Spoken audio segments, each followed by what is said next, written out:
Hello મિત્રો, હું છું જયશ્રીબેન વેકરિયા અને નેચરલ કુકિંગ ચેનલ પર આપ સૌનું હાર્દિક સ્વાગત છે. તો આજે આપણે બનાવીશું રવાનું ઉત્તપમ.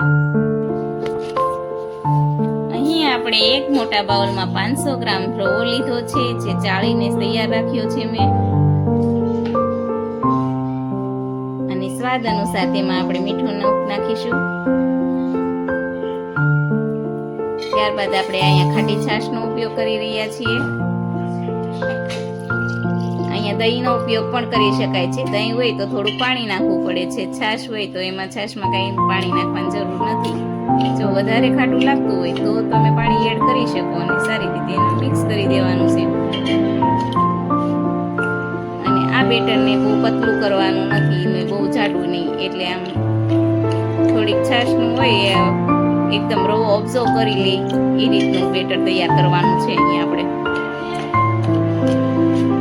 ત્યારબાદ તેમાં પાણી પાછું ઉમેરવું પડે ને, તો પછી રેસ્ટ આપ્યા પછી ઉમેરી શકાય.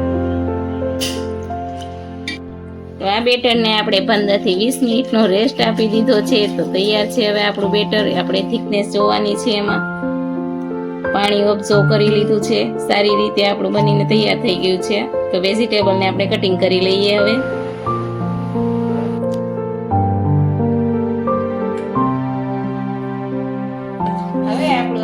તૈયાર થઈ ગયું છે. થોડુંક ઘાટ હોવાથી થોડુંક પાણી એમાં એડ કરીશું, જેથી કરીને સહેલાઈથી ફેલાઈ શકે તવા પર.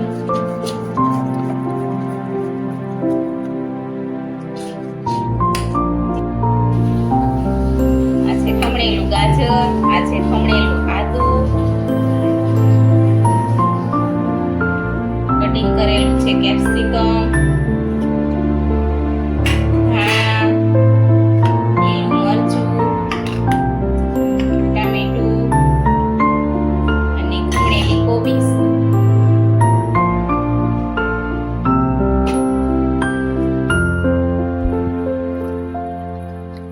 બધી વસ્તુને આપણે હલાવીને સારી રીતે મિક્સ કરી લીધું છે. તો હવે તૈયાર છે આપણું ઉત્તપમનું બેટર. તો હવે આપણે બનાવીશું ઉત્તપમ.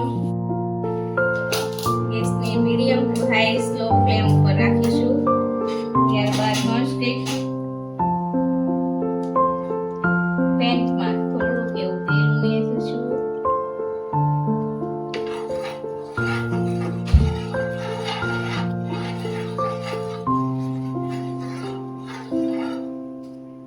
પેન સરસ ગરમ થઈ જાય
ટીપા જેટલું તેલ માથે રાખવાનું છે. સહેલાઈથી પલટી પણ જાય છે.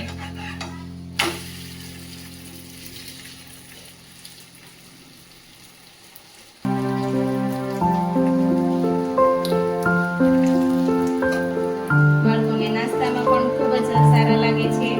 એમાં ટ્રાવેલિંગ માટે પણ આ બહુ સરસ નાસ્તો તૈયાર થઈ જાય છે. થોડી ક્ષણમાં તૈયાર થઈ જાય છે.